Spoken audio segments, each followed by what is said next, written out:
할렐루야. 점심 맛있게 드셨습니까? 네, 오늘 손님이 좀 찾아와가지고 상담 때문에 좀 늦었네요. 네, 어쨌든 우리의 삶에 하나님 도우시는 은혜가 늘 함께하길 바라고요. 특별히 주님께서 우리에게 주어주신 무기들을 잘 활용할 수 있어야 되겠습니다.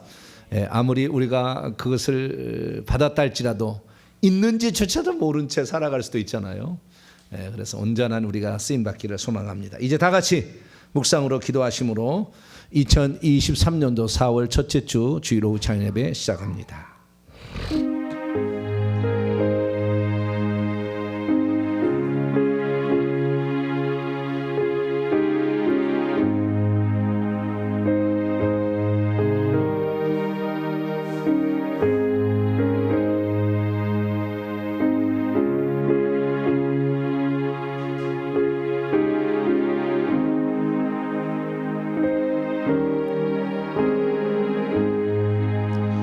내가 한 목자를 그들 위에 세워 먹이게 하리니 그는 내 종 다윗이라. 그가 그들을 먹이고 그들의 목자가 될지라. 나 여호와는 그들의 하나님이 되고 내 종 다윗은 그들의 왕이 되리라. 나 여호와의 말이니라. 우리에게 다윗의 후손으로 진정한 왕이신 예수 그리스도를 보내주시니 감사합니다. 왕이셨지만 겸손히 나귀를 타고 입성하신 우리 주 예수 그리스도를 바라봅니다. 우리는 조그만 것을 알아도 기고만장하고 교만해져 이렇게 악한 자로 전락될 수 있사오니 주님의 모범을 따라 겸손히 섬기는 자로 살아가게 도와주시옵소서. 우리에게 주신 놀라운 은혜들을 그러나 우리가 오늘도 그 영적인 피로를 간구하는 자들에게 기꺼이 나눌 수 있도록 도와주시고 하나님께서 이 시대에 시대적 소명을 주신 것에 감사함으로 나가는 저희들 되게 해 주시옵소서. 오후 찬양 예배 함께 모였사오니 주님께서 오셔서 우리의 찬양을 받으시고 한량한 은총을 베풀어 주시옵소서. 우리 주 예수 그리스도의 이름으로 기도하옵나이다. 아멘. 찬송가 421장입니다. 내가 예수 믿고서 찬송하도록 하겠습니다.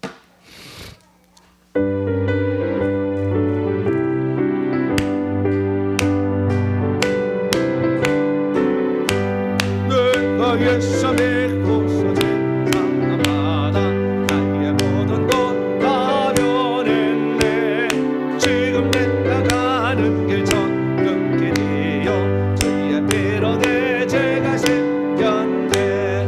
나의 모든 것 떠나고 깊이로 그 속받았네. 하나님은 나의 구원되시고 내게 정죄함 없겠네. 손에 맑은 내 쌓아오는 죄니 나의 모든 것 다 변했네. 지금 내가 주 앞에 온전케 되면 그의 공로를 의뢰하일세. 나의 모든 것 변하고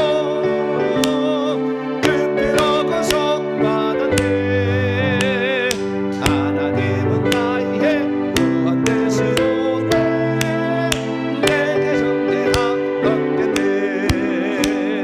내게 성령 임하고 크신 사랑 나의 만해가 내 액체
찬송 하나 더 부르시겠습니다. 268장 죄에서 자유를 얻게 함은 268장입니다.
할렐루야. 오늘은 보혈이 가진 능력 가운데 우리가 평소 때 안 했던 건 하나 할 거거든요. 보혈이 이런 기능도 있구나. 오늘 배우게 됩니다. 먼저 들어가기 전에 기도부터 하도록 합니다. 우리 김지은 집사님께서 나오셔서 우리를 대표해서 기도 인도해 주시겠습니다.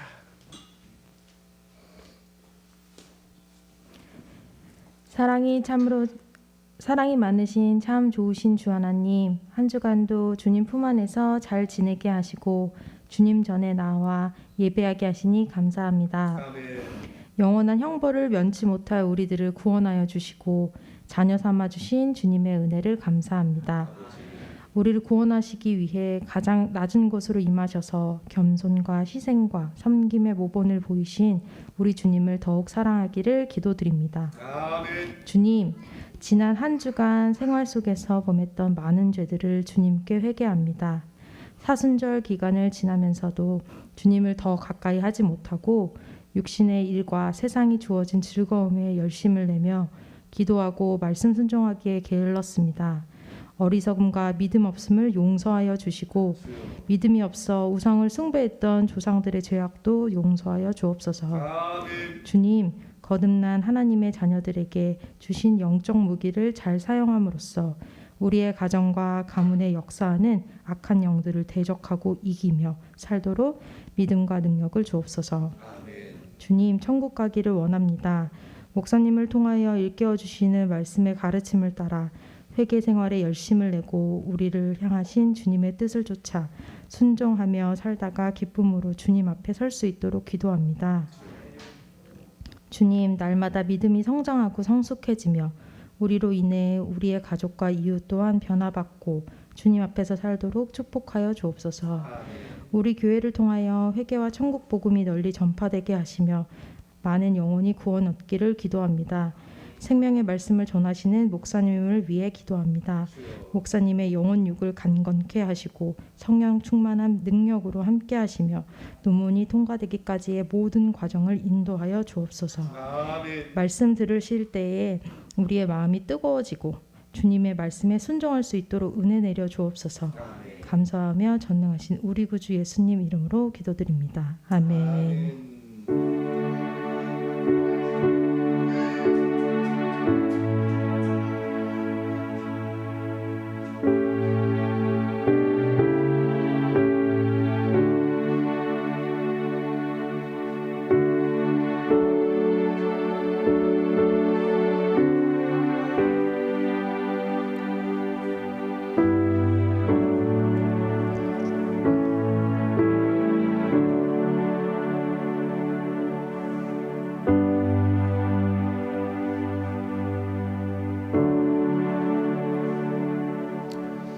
오늘 우리에게 주시는 하나님 말씀 요한일서 1장 7절부터입니다. 요한일서 1장 7절부터 9절까지 말씀입니다.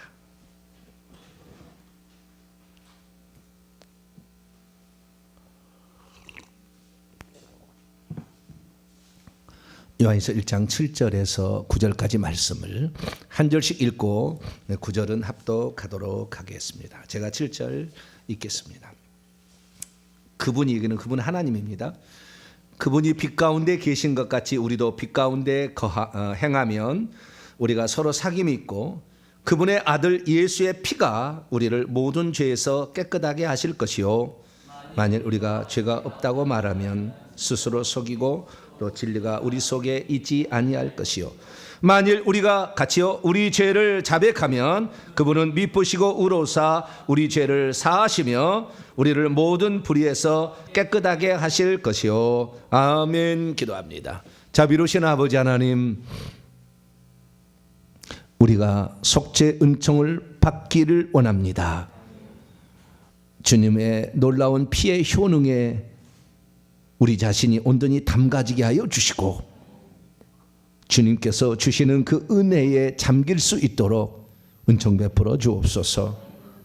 주님이 우리에게 주신 놀라운 일들을 알지 못해서 우리가 체험하지 못하고 적용하지 못합니다. 깨우쳐 주셔서 바른 길로 인도해 주시옵소서. 우리 주 예수 그리스도의 이름으로 기도하옵나이다. 아멘. 오늘 시간에는 예수님의 보혈을 사용하는 실제적인 방법이란 제목으로 함께 말씀의 은혜를 나누기를 원합니다. 예수 그리스도의 보혈을 우리에게 적용하거나 남에게 적용할 때 어떤 혜택이 있나라는 거죠.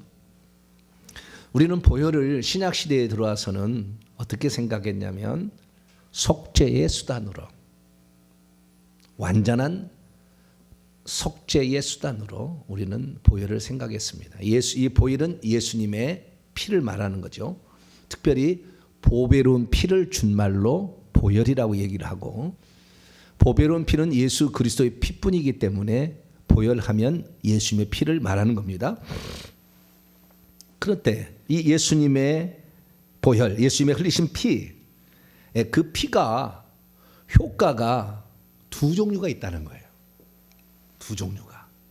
그러니까 우리가 신약 시대에 와서 기존에 알고 있는 보혈의 효능, 그것에만 있는 게 아니라 하나 더 있다는 거죠. 그걸 몰랐었거나 아니면은 알아도 잘 사용하지 않았었죠. 그래서 오늘은 이 보혈의 두 가지 효능에 관하여 좀 살펴보면서 실제적으로 이 보혈을 어떻게 그것을 실생활에 활용할 수 있는가. 그 제가 이제 어구까지 만들어 왔으니까, 명령 선포문까지 만들어 왔으니까 그 방법을 한번 우리가 보기를 원합니다. 자, 우리가 먼저 알아야 될 것은 그리스도의 피가 어떤 효능이 있는가라는 거죠. 그리스도의 피의 효능이 우리가 두 종류로 구약에 썼다는 것을 우리는 잘못 이렇게 생각을 하지 못하고 두리뭉실 알았던 거예요. 그러니까 보혈의 기능이 두 가지로 썼는데, 하나는 재앙을 피해보기 위한 보호의 수단으로 쓴 적이 있었다는 거예요. 그것이 출애굽기 12장에 나오는 유월절 어린 양의 피예요. 유월절 어린 양의 피는 우리의 죄를 속죄하는 게 아니라고. 그것은 뿌리고 바르고 덮어놓으면 재앙의 천사가 그 집에는 넘어간다는 거예요. 뛰어넘을 월, 유월한다는 거예요. 그러니까 그 피를 보고 그 피가 뿌려져 있으면 그 집에는 그냥 패스 오버, 넘어간다 이거죠. 그래서 재앙이 넘어가는 용도로 쓰는 것은 유월절 양의 피고, 그 다음에 레위기 1장부터 5장까지 읽어보게 되면 5대 제사가 나오는데 속죄 제사가 있어요. 그 속죄 제사는 우리의 죄를 덮는 용도로 써서, 그 덮는다는 것은 결국에 우리의 죄를 하나님이 용서해 주신다라는 개념이고, 우리의 죄를 그렇게 기억하지 아니하신다, 우리의 죄에 있다고 인정하지 않으신다. 그래서 칭의라는 개념이 나오고, 그 다음에 우리가 거기에서 구원을 얻는다까지 나가는 거거든요. 그래서 신약시대에 들어와서 우리는 바울의 로마서나 갈라디아서 이런 말씀을 통하여, 에베소 이런 말씀을 통하여 우리는 속죄의 피만을 항상 생각했어요. 히브리서에 보게도 완전한 제사, 속죄 제사, 짐승과 동물의 피로 하지 아니하고 하나님의 아들의 피로 우리의 속죄를 이루는, 그러니까 그 법궤 위에 피를 뿌려서 덮어버림으로 우리의 죄를 정죄하지 못하도록, 정죄하는 건 율법인데 십계명이 그 법궤 안에 들었잖아요. 그래서 우리를 정죄하지 않도록 하나님께서 피만 보고, 아들의 피만 보고 우리를 정죄하지 않는다. 그러니까 우리가 결국에 탕감 받는 것이고, 결국에 이것 때문에 구원까지 연결되는 것이죠. 그래서 속죄의 피로만 생각을 했는데, 속죄의 피도 우리가 기존의 생각과 약간 다르다는 것이 뭐냐면, 예수님을 믿기만 하면 속죄의 피가 내게 와서 나의 과거의 죄, 현재의 죄, 미래까지 용서해 준다는데 그건 아니었던 거예요. 사실 알고 보니까. 그러니까 속죄의 피가 예수님이 십자가상에서 흘리신 피로 우리의 죄를 속할 수 있는 준비태세 완료였어요. 준비태세 완료. 그래서 그 피가 실제적으로 내 죄를 용서하게 하려면 우리 죄를 자백함으로 용서가 되는 거죠. 그러니까 예수 믿을 때는 과거의 죄를 하나님께서 뭉뚱그려서 그냥 탕감해 주십니다. 그래서 없는 것처럼 여겨주시나, 예수 그리스도를 믿고 난 다음부터는 자백함으로 우리의 죄를 용서받아서 그 피가 내게 효력을 미치게 하는 거죠. 그러니까 예수 그리스도를 믿어도 자백하지 않고, 죄를 자백하지 않고 나는 의인이다 라고 계속 살면 구원파가 되는 거예요. 왜? 예수님의 한 번의 속죄로 내 죄는 다 용서받았으니까 회개할 필요가 없는 거잖아요. 그런데 지금 우리 개신교가 구원파죠. 말은 구원파는 이단이라고 자기는 구원파잖아요. 한 번 예수님이 흘리신 피로 내 죄가 다 용서받았다 이렇게 하는 것이죠. 그런 거 아니죠. 예전에 지은 죄는 탕감해 준다고 했어요. 탕감해 준다는 것은 용서한다, 그 다음에 눈 감아준다, 없는 것처럼 여겨준다, 이런 거예요. 죄는 있지만 그런 거고, 그래서 그래야만이 구원이 시작이 되잖아요. 다 과거의 죄를 다 하나 낱낱이 다 회개하고 구원한다 그러면 어느 누구가 구원받을 사람이 없어요. 그러나 과거에 어떤 죄를 지었든 간에 그냥 덮어버린다. 하나님이 덮어버린다, 탕감해준다. 그것으로 우리는 구원의 여정의 출발을 내딛었지만, 그때부터 성령이 오셔서 그 다음부터는 우리의 죄가 뭔지를 가르쳐 주니까 그 다음부터는 늘 죄를 회개해야 되는데, 회개치 않고도 천국 간다 하는 게 구원파인 것이고, 그래서 구원파적인 믿음을 가진 사람들이 결국에 지옥에 떨어지는 거죠. 회개한 적이 없으니까.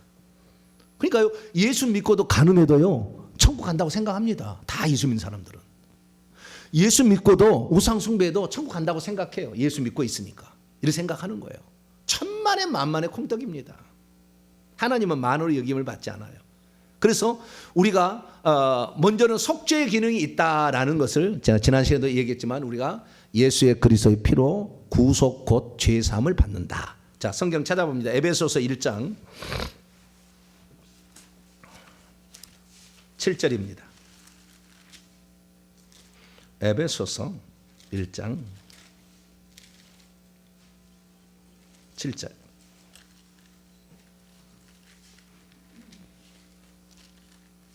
같이 한번 읽어보죠. 시작. 우리는 그리스도 안에서 그분의 은혜의 풍성함을 따라 그의 피로 말미암아 속량 곧 죄사함을 받았느니라. 그렇죠? 그분의 피로 말미암아 속량을 받는다. 이게 받았느니라가 아니고 죄사함을 가지고 있다. 받아서 끝나버린 것처럼 생각하는데 죄사함을 가지고 있다. 근데 만약에 회개하지 않으면 다시 죄사함을 못 받는다. 그런 개념인데 우리 개역성경에는 직역을 하지 않으므로 죄사함을 가지고 있다. 현재형이에요. 그러니까 그의 피 안에서 죄사함을 가지고 있다. 그래서 그 죄사함이 효력 있게 하기 위해서는 자백함으로, 요한일서 1장 9절이죠. 자백함으로 효력 있게 하는 거죠. 그러니까 이런 거와 똑같은 거예요. 내가 배가 고픈데 음식을 하나님이 준비해 준 거예요. 여기 밥을. 그게 예수님이에요. 이 밥은 우리의 생명을 줄 수 있는 그런 밥이죠. 주님이 준비해 주셨는데 이것을 떠먹지 않으면 그 밥은 내 앞에 있어. 그리고 이 먹으면은 내가 건강해지고 내가 살 수가 있다는 걸 알아요. 그러나 아무리 그 앞에 있다 할지라도 이 밥을 내가 직접 떠먹지 않으면 배는 안 부른다 그 말이에요. 그건 똑같은 거예요. 우리의 인류의 구속을 위한 완전한 제사를 드렸어 주님이. 왜? 예수님은 계속 살아서 있기 때문에 그 피는 계속 살아서 효과를 미치는 거예요. 그래서 예수의 피는 계속해서 우리의 죄를 속량할 수 있고 지금도 철철 넘치도록 계속 우리에게 그 피가 효력을 발휘하게 되지만 우리가 자백할 때 그 피가 내게 적용이 돼서 내게 뿌려져 내 죄를 덮는 거다 그 말이에요. 그런데 오늘 예수 믿는 사람들은 예수 한번 믿으면 현재 죄도 용서받은 것이고 미래 죄도 용서받은 것이라고 착각을 하는 거죠. 그래서 지옥에 가는 겁니다. 그래서 우리는 현재 짓고 있는 죄와 미래는 모르죠. 현재 짓고 있는 죄를 회개하시면 됩니다. 할렐루야. 미래는 그때 되면 되는 것이고 현재 짓고 있는 죄를 날마다 자백함으로 회개해야 됩니다. 그래서 우리는 속죄를 받는 것이죠.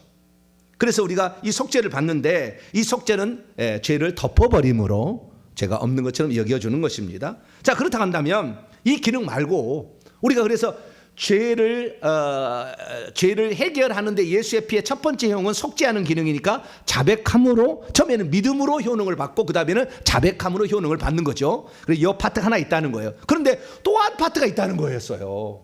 이것은 지금 얘기한 것은 예수님의 속죄 제물로서 대속죄일 제사로서 속죄 제물로서의 기능이고 유월절 양의 기능이 또 하나 있다는 거예요. 고린도서 5장 7절에 보면 우리의 유월절 양 그리스도께서 희생되셨느니라 바울이 얘기하므로 유월절에 또 하나 기능이 있는데 유월절은 속죄 기능이 아니에요. 우리의 죄를 용서해달라고 그날 양을 잡은 게 아니라고. 죽음의 신이 넘어가도록 그래서 재앙으로부터 우리를 보호해달라고 피를 뿌리고 바르고 덮었다 그 말이에요. 그 기능이 하나 더 있다는 거예요. 그런데 기도원에 가면은 보혈을 뿌리고 바르고 덮노라 막 그런 얘기를 해요. 기도원에 가면 교회에서는 한 번도 보혈을 뿌리고 바르고 덮다, 예수님의 피가 내 죄를 씻어주셨다, 덮어주셨다, 용서해주셨다, 속죄했다 이런 얘기는 들어봤어도 뿌리고 바르고 덮노라 이런 얘기는 잘 못 들어보잖아요. 그래서 한번 기도원에 이제 빠지게 되면 기도원만 가는 거예요. 왜? 교회에서는 한 번도 그 얘기 안 하니까. 그리고 직접 그 보혈을 뿌리고 바르고 덮게 되면 어떤 현상이 나타나거든요. 제가 그랬지 않습니까? 영의 세계에서는 안 될 게 없다. 안 되는 게 없어. 내 말이 방망이가 된다 그러면 쇠망치가 돼서 때려버리거든. 내 말이 칼이 된다고 믿으면 칼이 돼서 떼버려. 내 말이 불이 된다 그러면 불이 돼서 살라버려. 할렐루야. 안 되는, 영의 세계는 안 되는 게 없어요. 그러니까 영의 세계에서 그걸 쓰는데, 그래서요 제가 깜짝 놀란 건 뭐냐면은 어떤 기도원에 가게 되면 또 어떤 사역하는 일을 가게 되면은 보혈을 마신다고 그래요. 마시면 될까요 안 될까요? 구약 성경에 피는 마시라고 해서 안 마시라고 그랬어요? 마시지 말라겠죠. 근데 예수님 요한복음 6장이 뭐라고 했습니까? 내 피를 마시지 않는 자는 너희에게 생명이 없다고 그러잖아요. 그래서 많은 사람이 요한복음 6장의 말씀을 가지고 피를 마셔야 된다 생각해서 예수의 피를 마시자고 손을 여기 내라고 그래요. 여기 예수의 피가 찼습니다. 마십시오. 그래 마시는 거예요. 이것이 잘 실감이 안 나신 분은 생수통을 생수를 하나 줘요. 그래서 생수를 갖다가 마시면서 이것이 예수의 피라고 생각하고 마시라 이렇게 하는 거예요. 그러면 귀신이 막 그 속에서 드러나가지고 막 오바이트를 하고 막 난리가 나요. 방귀도 나오고 막 화장실에 가기도 하고 막 이런 역사가 일어나거든요. 근데 우리는 성경적으로 이렇게 해야 돼요. 성경적으로. 성경에 나와 있지 않는 것을 합니다. 그런데 성경적이라 그 말이죠. 그것은 왜? 예수님께서 구약에는 절대 피를 먹지 말라고 그랬다고요. 자, 창세기 9장부터 볼까요?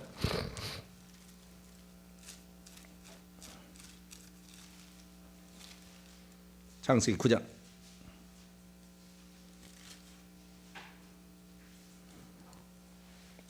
4절입니다.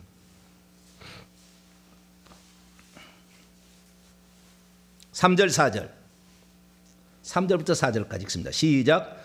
모든 산 동물은 너희에게 먹을 것이 될지라 채소같이 내가 이것을 다 너희에게 주노라. 그러나 고기를 그 생명되는 피채 먹지 말까. 율법에 계속 보면 율법은 피 먹지 말라 이거예요. 피 먹지 말라. 근데 피는 뿌리는 것은 해요. 그렇죠? 그때 유월절 때 뿌리는 거하고 그 다음에 제사 지낼 때 뿌리는 것은 뿌리는 대상이 아니 뿌리는 자가 틀려요. 유월절 때는 자기가 다 해. 모든 집안 사람이 다 대표가 한 사람이 그 집안의 가장의 대표가 그 문설주 좌우 문설주와 임방액을 바르는 것이 제사장에서 해주지 않았어요. 유월절 양을 자기가 잡고 자기가 피를 바른다고요. 그래 제사를 지낼 때는 아무도 그런 사람 없어. 제사장이 대신해 주는 거예요. 그 피를 받아다가 뿌리고 그 법궤나 또는 번제에다가 뿌리고 법궤에다가 뿌리죠. 바르지는 않습니다. 뿌리는 것은 한다 그 말이에요. 그래서 이 모든 사람이 할 수 있는 것과 그 다음에 제사장이 하는 것, 이 제사장은 최고는 대제사장이고 레위기 16장 읽어보면 대제사장만이 하는 기능이 있죠. 그 대제사장이 하는 기능이 결국에 예수님이 우리에게 대제사장으로 오셔서 골고다 언덕에서 대속죄의 제사를 지냈다라고 히브리서 기자가 해석을 해놨어요. 그래서 아하, 우리 주님만이 그 제사를 지낼 수가 있구나. 대제사장으로 오신 우리가 피 뿌리고 우리가 피 흘려 죽는다고 해서 인류의 죄가 용서되지 않아. 오직 흠없고 점없는 그 제물뿐만 아니라 대제사장이신 그분만이 가능한 거라. 그래서 우리는 대속죄의 제사를 지니신 예수 그리스도 그분의 희생으로 말미암아 우리 죄가 용서받는다 이렇게 생각하는데 유월절 때는 그러지 않았다는 거예요. 대제사장이 와서 하는 제사장이 피를 바른 게 아니었어. 그날은 피를 뿌리고 바르는데 문설도 뿌리고 바르고 두 가지가 다 있습니다. 뿌리고 바르는데 그때는 집에 있는 모든 사람이 다 그랬다는 거예요. 그럼 무엇 때문에 그랬느냐? 재앙으로부터 보호받기 위해서 그랬다는 거예요. 속죄를 받기 위해 했던 게 아니고. 그래서 우리는 그 사실을 알고 재앙이 넘어가도록 하는 이 피 뿌림의 또 다른 기능이고, 피를 뿌리기는 뿌리는데 피 뿌림이 하나는 재앙을 면하기 위한 피 뿌림이 있고 하나는 속죄를 위한 피 뿌림이 있다라는 것을 알 수가 있다는. 할렐루야. 그래서 우리는 두 가지를 생각해야 되는데 신약에 들어와서는 피를 뿌린다는 것도 없어졌고 그냥 믿으면 예수의 피가 우리 죄를 사한다 이렇게 생각했지 피를 뿌린다는 것도 없어졌고 그 다음에 피를 마신다는 것은 상상할 수 없었어요. 그런데 어떤 기도원에 가면은 피를 마신다고 해요.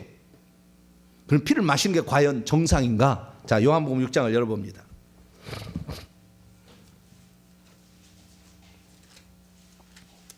영의 세계는 안 되는 것이었기 때문에 그렇게 믿고 하면 그렇게 기적이 나타나게 돼 있어요. 그러나 바른 것은 아니다. 바른 것은 아니다. 자, 53절. 요한복음 6장 53절. 55절까지. 시작. 예수께서 이르시되 내가 진실로 진실로 너희에게 이르노니 인자의 살을 먹지 아니하고 인자의 피를 마시지 아니하면 너희 속에 생명이 없느니라. 내 살을 먹고 내 피를 마시는 자는 영생을 가졌고 마지막 날에 내가 그를 다시 살리리니 내 살은 참된 양식이요 내 피는 참된 음료로다. 여기 참된 음료니까 피를 마셔야 된다는 거예요. 예수의 피를 마시면은 우리가 무슨 사람이 되는 거예요? 네? 어떻게 피를 벌컥벌컥 마시는 사람이 돼요? 그러니까 우리가 성경은 문자적으로 봐야 될 것도 있고 상징적으로 봐야 될 것도 있잖아요. 그러면 나는 그분들에게 묻고 싶어요. 왜 예수님의 살은 뜯어먹는 걸 안 하시냐고 물어보고 싶어. 왜 피만 마시냐고. 여기 두 개째 하라고 그랬잖아요. 네?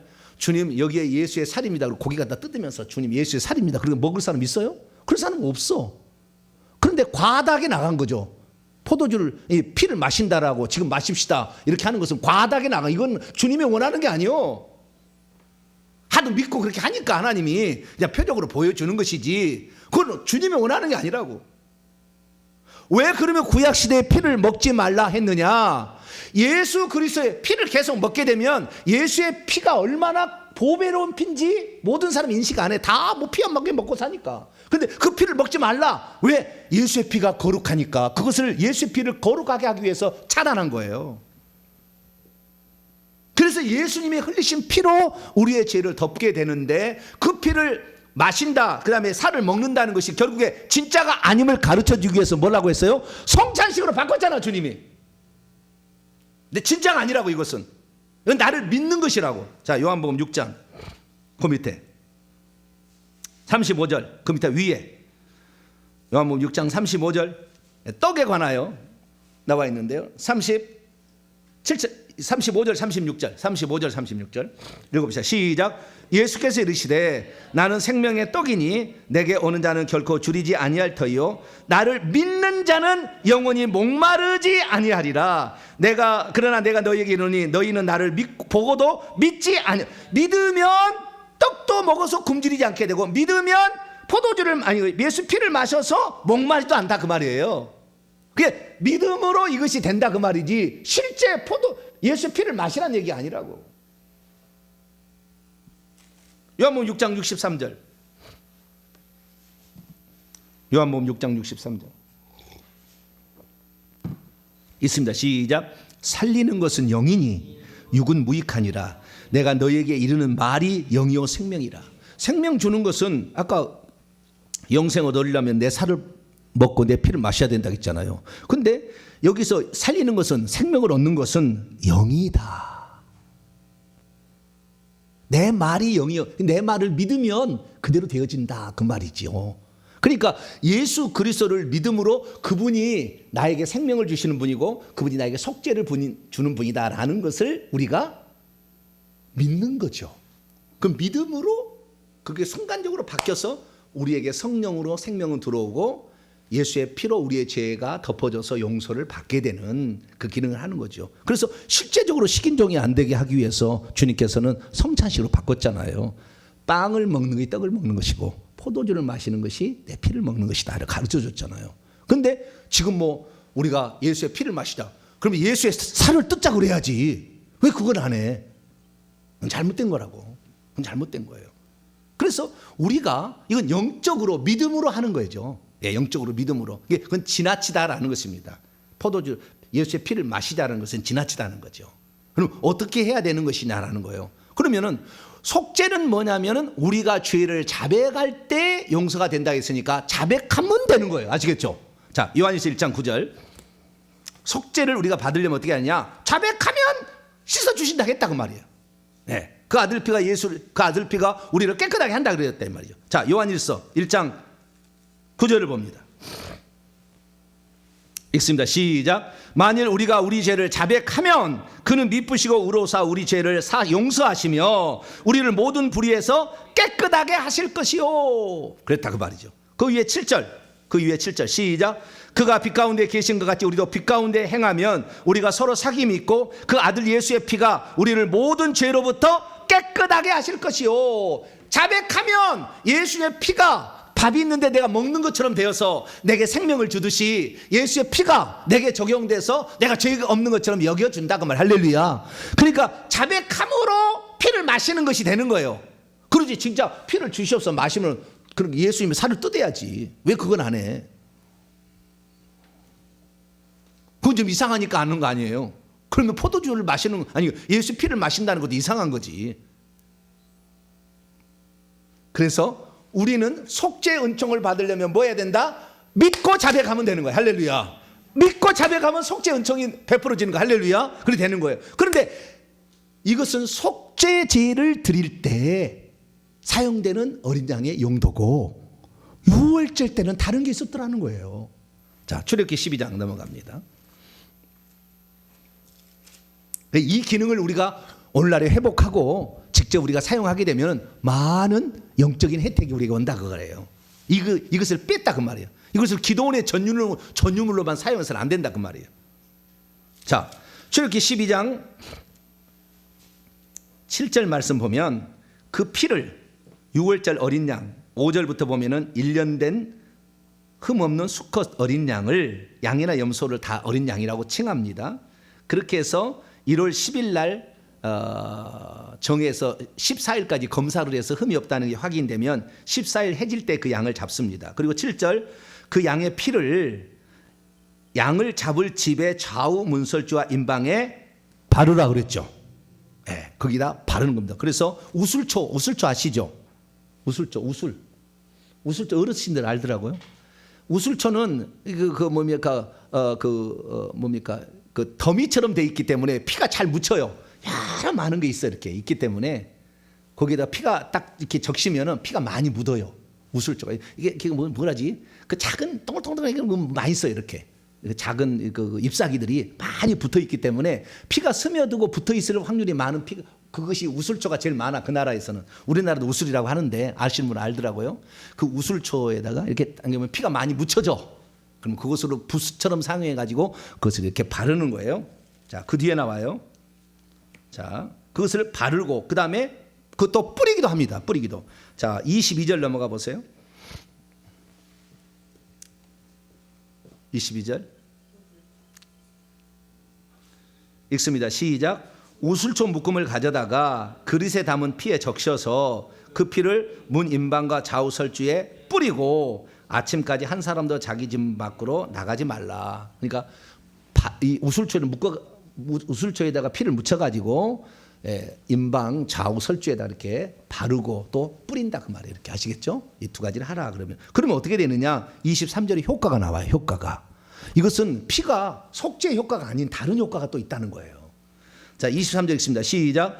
여호와께서 애굽 사람에게 재앙을 내리려고 지나가실 때에 문임방과 좌우 문설주의 피를 보시면 여호와께서 그 문을 넘으시고 멸하는 자로 너희 집에 들어가서 너희를 치지 못하게. 재앙을 내리려고 지나가실 때에 그 집을 치려고 해서 장자 죽음을 죽이려고 그렇게 하려고 했는데 피를 보시면 그 집이 보호가 된다 그러면 안 죽는다. 그러니까 보호의 기능이에요. 보호의 기능. 이 기능은 속죄의 기능이 아니고.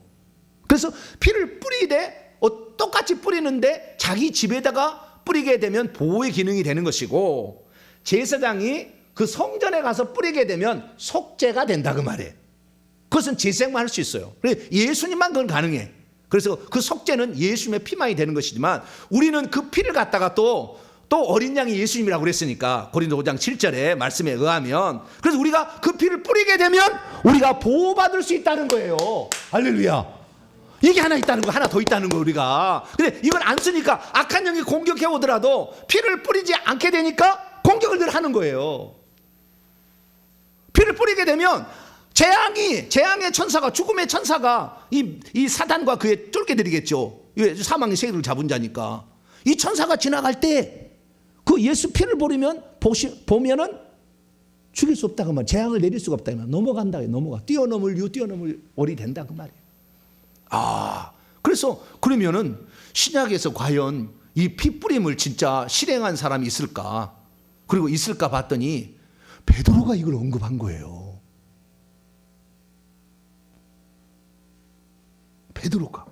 베드로전서 1장. 그래서 우리가 이걸 쓸 수가 있다는 겁니다. 우리가. 그래서 피를 뿌려서 그 어떤 대상을 보호할 수 있다는 거예요. 그것이 사람이 됐든 집이 됐든 어떤 것을 보호할 수가 있다는 거죠.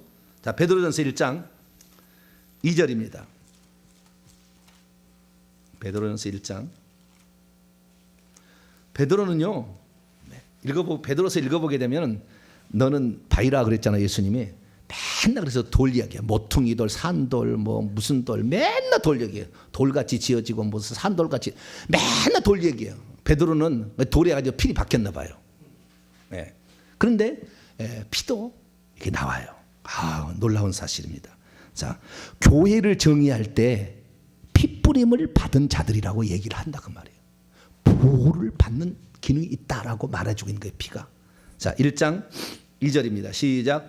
곧 하나님 아버지의 미리 하심을 따라 성령이 거룩하게 하심으로 순종함과 예수 그리스도의 핏부림을 얻기 위하여 택하심을 받은 자들에게 편지하노니 은혜와 평강이 너희에게 더욱 많을지어다. 이 피는 1장 19절 보면 오직 흠없고 점없는 어린 양 같은 그리스도의 보배로운 피예요. 이 피인데 이 피가 예수 그리스도의 핏부림을 얻기 위하여 택하심을 받은 자들이 교회다 이거예요. 그래서 피를 뿌릴 수도 있구나. 그 뿌리는 효과가 두 가지라겠죠. 성전에 가서 뿌리게 되면 속죄가 일어나고 자기 집에 뿌리면 보호가 일어났다 그 말이에요. 그렇기 때문에 오늘 마찬가지예요. 우리 집에 악한 영들이 늘 들어와. 그래가지고 막 보이고 말하면은 그 집안에 악한 영이 침투해 들어온 거 아니에요. 그러면 회개를 한 다음에 보혈을 뿌리죠. 그 방에 가서 보혈을 뿌리노라, 보혈을 뿌리노라, 보혈을 뿌리노라. 그러면 그 방을 일시적으로 보호하는 효과가 나타나는 거예요. 그 집을 사용하면 좋겠죠. 나는 그런 건 믿기 싫어요. 그럼 안 하시면 돼요. 그냥 안 하시고 살면 돼요. 안 하시고 살면 되는데 성경에 나와 있으니까 구약에 이 뿌리고 바른 것이 뿌리는 것이 두 가지 용도로 썼더라 라는 것을 통하여서 우리는 대지상이신 예수님이 아니어도 예수님의 피로 어린 양 피로 뿌리게 되면은 우리도 보호하심을 받을 수가 있다. 할렐루야. 왜? 그래서 우리가 혜택을 받는다면 우리가 유익이잖아요. 그래서 우리는 이제 피를 뿌림으로 말미암아 여러분 자신도 지키시고 여러분 집에도 뿌리시고 그래서 여러 가지 뿌릴 수가 있는데 그러면 뿌리는 대상은 어떤 거냐? 제가 생각할 때 뿌리는 대상은 세 종류입니다. 첫째는 사람의 몸에 뿌릴 수 있어요. 뭐라고요? 사람의 몸에.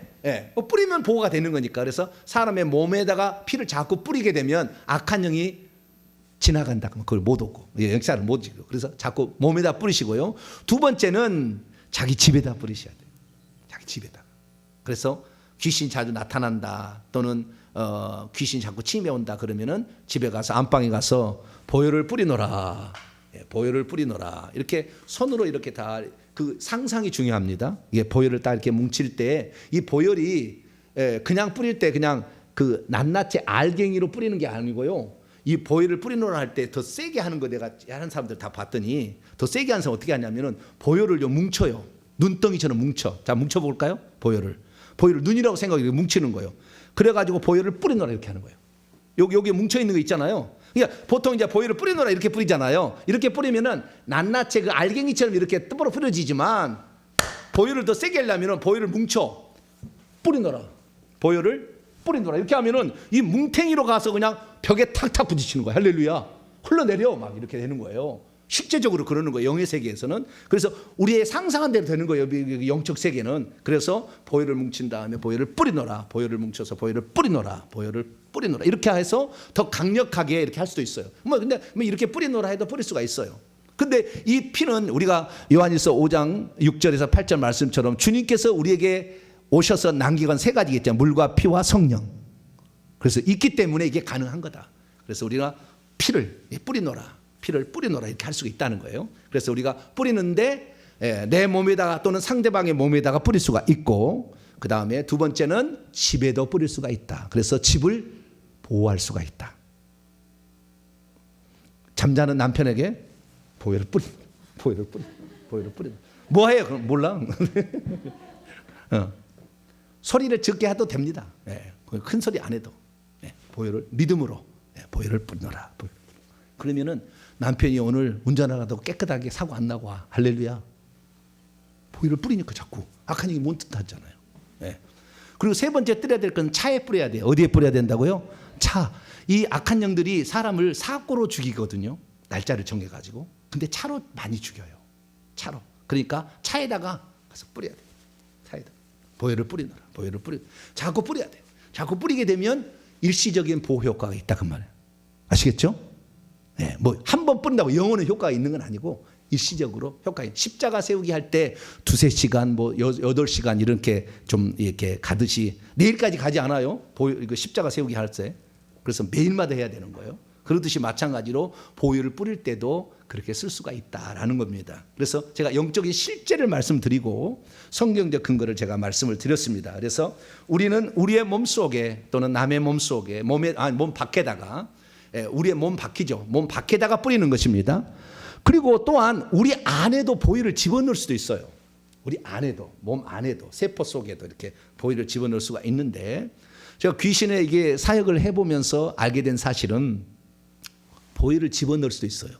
그러면 보혈이 우리 몸에 다 들어가요. 머리부터 딱 빈 공간에 싹 들어가서 채워져서 가슴으로 두 팔로 밑으로 내려가서 다리까지 쭉 내려갑니다. 보혈이 내려가는데 그때 이 보혈이 들어가게 되면 어떤 효과가 있냐면 악한 영들이 빠져나간 자리에 보혈이 들어가면은 악한 영들이 다시 집을 짓기가 어려워. 그 영적 세계를 이제 직접 경험하니까 아는 거예요. 그래서 보혈을 부어 주옵소서. 나한테 할 때는 그래야 돼요. 보혈을 부어 주옵소서. 이렇게 하게 되면은 머리에서부터 보혈을 부어줘 이렇게 말할 수도 있어요. 그래서 보혈을 뿌려서 밖을 보호하기도 하지만 안에 들어와서 악한 영이 집을 짓지 못하고 더 이상 못 들어오게 하기 위해서 보혈을 부어 주옵소서 이렇게도 할 수 있습니다. 또는 보혈은 들어올지어다 이렇게 얘기할 수도 있죠.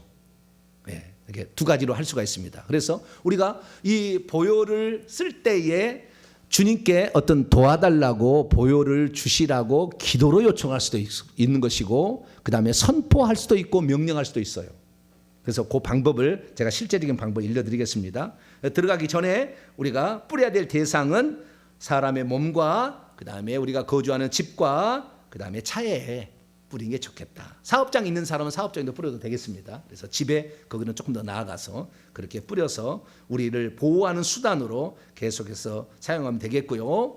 그 다음에 이것은 영적 세계에 일어난 일이기 때문에 상상으로 하는 거예요. 상상으로 하지만 실제가 되는 겁니다. 그래서 상상이 안 되신 사람들은 효과가 별로 없더라고요. 상상이 되어져야 돼. 상상이. 그래서 그 상상으로 되어질 때 쓰시면 되겠습니다. 그러면 실제적으로 어떻게 쓰느냐? 자, 지금부터 제가 하나 모범 예문을 만들어 왔습니다. 보호할 때, 첫 번째는 보호할 때 나한테 그럽니다. 주님, 주의 보혈을 뿌리고 바르고 덮습니다. 그러면 보호가 되는 거예요. 아시겠죠? 이것은 이제 일종의 선포죠. 그 다음에 주의 보혈을 뿌리노라 이렇게 해도 됩니다. 상대방이 할 때는 뭐 내가 주님 이 누구누구에게 보혈을 뿌리고 바르고 덮습니다. 보혈을 뿌리노라. 보혈을 뿌리노라. 보혈을 뿌리노라. 이렇게 하게 되면 그게 이제 보호가 되는 것이고요. 그 다음에 악한 영들이 다 이제 빠져나간 다음에 그때는 보혈로 그 공간을 채워놓게 되면은 악한 영이 못 들어오고 집을 못 짓게 되는 거니까 이때는 기도를 해도 되죠. 주님, 머리에서부터 보혈을 부어 주시옵소서. 악한 영들이 떠나간 자리를 보혈로 채워 주옵소서. 선포로도 할 수 있죠. 악한 영이 떠난 자리에는 보혈로 채워질지어다. 악한 영이 떠나는 자리는 보혈로 채워질지어다. 이렇게 하는 거죠. 그래서 이건 마시는 기능은 없습니다. 마시는 기능은 없으니까 그렇게 하는 것은 그렇게 하면 이상해져요. 좀 이상해져. 꼭 미신적 주술적 행위 같게 되는 겁니다. 그렇게 하지 마시고 성경대로 그냥 뿌린다. 그래서 뿌리고 바르고 덮습니다. 이렇게 얘기를 하면서 우리 마음은 하나님 지켜주시옵소서 이 얘기잖아요. 보호하여 주시옵소서. 그래서 뿌리고 바르고 덮습니다. 보혈을 뿌리노라. 그리고 뒤에 기도할 때는요. 주님 이 집을 지켜주시옵소서. 이 차를 지켜주시옵소서. 이 차를 보호하여 주시옵소서. 이 말을 뒤에다 넣어야 되겠죠. 그래서 뿌리고 바르고 덮는데 보호의 기능을 쓸 수가 있고 악한 영이 침투하지 못하도록 보혈을 채워버리는 기능도 쓰게 되면 우리가 훨씬 더 악한 영들로부터 우리 자신을 보호할 수 있다. 그러니까 일종의 무기, 공격적 무기는 아니지만 방어용 무기는 되는 거예요. 보혈이. 공격적 무기는 안 되지만 방어용 무기는 되는 거예요. 그래서 우리가 어디 가게 되면은 신방을 가게 될 때 목사님을 모시고 하면 그 사업장에 보혈을 뿌려놓으라 많이 뿌려놓고 그래서 이 악한 영이 물질을 새나가지 못하도록 하기 위해서 이렇게 한 번씩 이렇게 하는 것도 좋죠. 신방 때 집에 또 이렇게 하는 것도 좋고 여러분 집안에 그 보혈을 뿌리려고 하는데요. 집안에 옛날 우상 숭배하면서 썼던 물건들이 많이 있으면 별로 효과가 없어요. 제기들이나 그다음에 달마도사나 이런 그림들 있잖아요. 이런 것들 다 없애야 됩니다. 그것들이 딱 버티고요. 자리를 딱 잡아나가고 있어요. 그 속에 그림 속에 들어가 있다 나옵니다. 그러니까 집안에 이런 그 불구들 불교 쪽의 그 불구들과 그다음에 제사 지낼 때 썼던 거 그다음에 부적 무당의 중에게 받았던 거 이런 거 있으면 빨리 찾아내서 다 쏘아가세요. 이런 것들이 있으면 그 자리를 딱 잡고 있어요. 그러니까 그런 것들은 다 이렇게 처분하시고 그리고 보혈을 뿌리고 그다음에 자백함으로 죄 용서를 받고 할렐루야. 자백함으로 죄 용서 받고 깨끗하게 되고 보혈을 뿌림으로 보호하는 이 두 가지 기능을 평생 쓰셔가지고 오늘부터 이제 다 쓰셔요. 맨날 쓰시면 보혈의 양도 쓰면 쓸수록 더 많이 나와요. 주의 종이라고 많이 나온 게 아니고 쓰면 쓸수록 더 많이 나와. 그러니까 누구든지 가능한 거니까 그 유월절에 보호하는 기능으로 보혈을 뿌리는 것은 제사장이 한 게 아니라고. 주의 종들이 하는 게 아니고 누구든지 다 할 수 있었다. 그러니까 보혈을 뿌리노라는 얼마든지 여러분도 할 수 있으니까 그렇게 행함으로 말미암아 우리 악한 영이 침범하는데 좀 이렇게 영이 옛날에 영이 철이 나오는 태권도 부위 보면은 버튼 하나 누르면은 쫙 이렇게 가려지잖아요. 그리고 뚜껑이 쫙 열리고 마징가 대트가 나가죠. 마징가 대트인가? 태권부였나요? 태권부에 보면은 버튼 안 누르면 쫙 나가서 마징가 대트인가? 태권부가 쭉 올라가잖아요. 다시 딱 이렇게 닫고. 그래서 보혈을 뿌릴 때 항상 나는 그 생각이에요. 딱 보혈을 뿌리노라 그러면은 쫙 차가닥 할렐루야. 네, 그 안에는 이제 우산처럼 안전하게 이렇게 보호를 받는 것이잖아요. 그러니까 밖에다가 뿌리는 것이고 안에는 보혈을 들어오게 하는 것이고 보혈을 주시옵소서 해서 안에 들으면 이 두 가지 기능을 잘 쓰셔가지고 악한 영들에게 방어적 무기로서 보혈을 잘 활용하게 되기를 간절히 바랍니다. 그러신 하나님 감사합니다.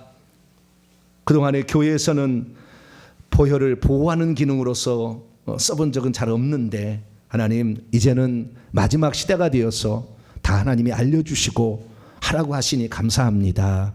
이제는 예수 그리스도의 보혈로 내가 자백함으로 용서만 받는 것이 아니라 보혈을 뿌림으로 내 몸과 내 집과 내 차를 보호하는 자 되게 해 주옵소서. 우리 주 예수 그리스도의 이름으로 기도하옵나이다. 아멘. 찬송가 359장입니다. 천성을 향해 찬송하도록 하겠습니다.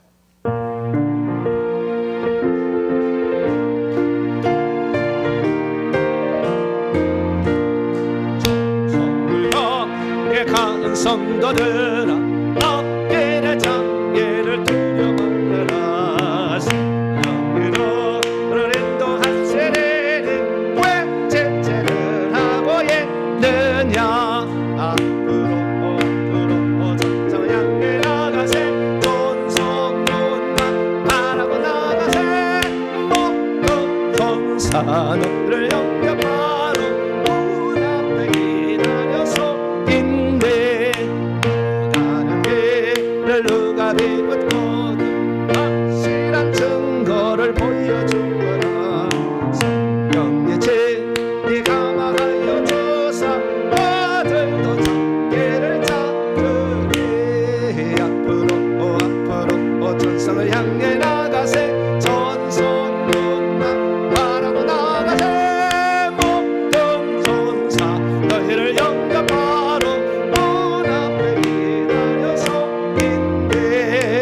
너가는 길을 모두 가기 전에 내 손에 든 검을 꽂히노라. 저마귀 흙에 모두 깨뜨리고 끝까지 날 싸워 이겨라. 앞으로 천성을 향해 나가세. 전성문만 바라고 나가세. 모든 천사 너희를 영접하러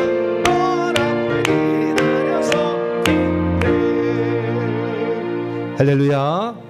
믿음이 약한 내 남편 어떻게 보호할 것인가.